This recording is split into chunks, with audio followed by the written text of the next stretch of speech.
Bonjour à tous, bienvenue sur CLB officiel. Aujourd'hui, je voudrais vous inviter à réfléchir avec moi sur un sujet qui fait parler dans le monde biblique. Un sujet qui touche aux géants, aux anges déchus, au livre d'Enoch et à l'un des passages les plus mystérieux de la Bible. Depuis des années, on nous a enseigné une chose. Les anges déchus seraient venus sur terre, ils auraient pris des femmes humaines et les enfants issus de ces unions seraient devenus les fameux géants qu'on a appelés les Néphilim.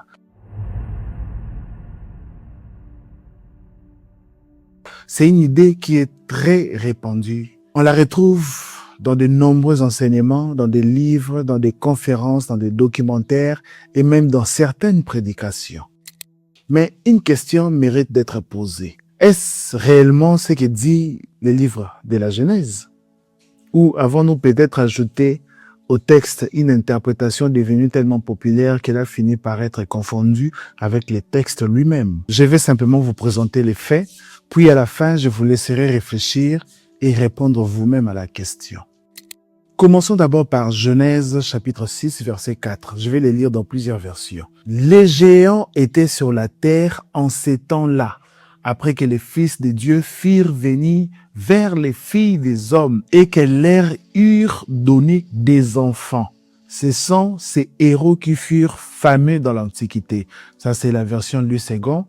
En ces temps-là, il y a des géants sur la terre. Il y en a encore quand les habitants du ciel viennent trouver les filles des humains et ils ont avec elles des enfants. Ce sont les héros d'autrefois, des hommes célèbres. Ça, c'est la version Parole de vie.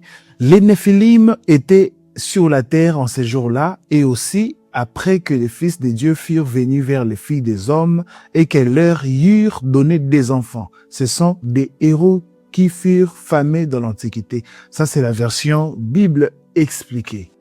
Prenez une seconde pour observer les textes. Beaucoup de personnes lisent ces versets de la manière suivante. Les anges viennent sur terre, les femmes tombent enceintes et les enfants deviennent des Néphilim. Mais lorsque nous regardons attentivement les textes, ce n'est pas exactement ce qui est écrit. Les textes commencent par dire « Les Néphilim étaient sur la terre en ces jours-là ». Autrement dit, les géants étaient déjà présents avant que l'auteur ne parle des unions entre les fils de Dieu et les filles des hommes. Puis le texte ajoute, les fils de Dieu vinrent vers les filles des hommes. Puis, elles leur donnèrent des enfants. Est-ce que vous voyez la nuance? Le texte ne dit pas explicitement que les Néphilim sont nés de ces unions. Cette phrase n'apparaît nulle part dans Genèse chapitre 6. Les Néphilim étaient déjà sur terre avant que les anges viennent prendre les filles des hommes. Maintenant, observons un autre détail. La Bible parle ici des héros. Ce sont les héros de l'Antiquité. Dans le texte hébreu, le mot traduit par héros est giborim, qui signifie homme puissant, guerrier redoutable, homme fort, homme influent ou homme renommé. Dans la Bible, ces mots sont souvent utilisés pour désigner des guerriers exceptionnels. Par exemple, dans 2 Samuel chapitre 23, verset 8, on parle des vaillants guerriers de David. Ils sont appelés les Giborim. Est-ce que les vaillants guerriers de David étaient des géants? Je ne pense pas. Alors, le mot Giborim décrit davantage la renommée, l'influence et la bravoure, pas nécessairement la taille. Lorsque Genèse chapitre 6 dit « Ce sont ces héros qui furent fameux dans l'Antiquité », l'accent semble être mis sur la réputation, sur la renommée, mais pas forcément sur la stature physique. Nous avons fêté le livre d'Enoch et c'est là que les choses deviennent passionnantes. Le livre d'Enoch raconte cette histoire avec des détails précis. Selon ce livre, les anges appelés les anges veilleurs, descendent sur la terre, prennent des femmes humaines et ces femmes donnent naissance à des géants. Dans le livre d'Enoch, c'est très bien expliqué, c'est très bien détaillé. Les enfants sont des géants.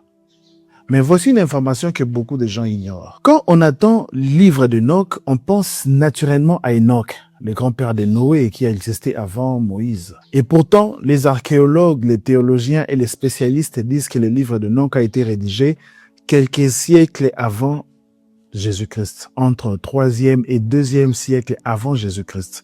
Autrement dit, entre 300 et l'an 200 avant Jésus-Christ. Or, les livres de la Genèse est traditionnellement attribué à Moïse qui a vécu plus de 1000 ans avant Jésus-Christ. Autrement dit, les livres de la Genèse existaient déjà depuis des siècles lorsque le livre d'Enoch a été retrouvé. Écoutez ça très bien, parce qu'elle change la manière de regarder les textes. Comprenez bien ces points-là. Les livres d'Enoch développent énormément l'histoire avec des détails précis. Je parle de Genèse chapitre 6, et pourtant, ces détails ne figurent pas dans le livre de la Genèse. Cela signifie que l'auteur du livre d'Enoch ne se contente pas de répéter Genèse chapitre 6, mais il développe une interprétation de Genèse chapitre 6. Et cela nous pousse à poser une question importante.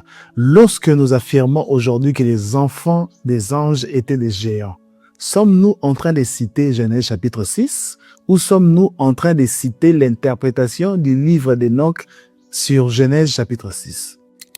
Revenons maintenant au verset de départ. Les Néphilim étaient sur la terre en ces jours-là. Cette phrase soulève une interrogation fascinante. Est-ce que les géants n'existaient pas bien avant? Ou la race des géants était déjà présente avant la descente des fils de Dieu? Et si l'union entre les fils de Dieu et les filles des hommes avait simplement produit des hommes puissants, des guerriers célèbres, sans forcément être à l'origine des géants? Aujourd'hui, on associe les géants aux enfants des anges déchus, qui sont plus tard devenus des démons après le déluge qui a zéroté la terre. Pourtant, si nous lisons plusieurs versets après le déluge, nous voyons la présence des géants comme Goliath, les Anakim. Donc, nous voyons la présence des géants dans plusieurs versets de la Bible. Est-ce des géants d'autrefois ou une race, simplement, une race des géants? Alors aujourd'hui, je vais vous laisser avec cette réflexion. Depuis des générations, nous avons associé automatiquement les Néphilim, les géants et les enfants des anges déchus. Mais lorsque nous revenons au texte de la Genèse chapitre 6, plusieurs questions apparaissent directement. Les géants étaient-ils déjà présents avant ces unions? Les héros mentionnés dans les textes étaient-ils forcément des géants? Et surtout, lorsque nous lisons Genèse chapitre 6, lisons-nous réellement ce qui est écrit ou lisons-nous ce que nous avons toujours entendu dire à propos de ces textes? Dites-moi dans les commentaires si vous croyez toujours que les géants étaient les enfants des anges déchus.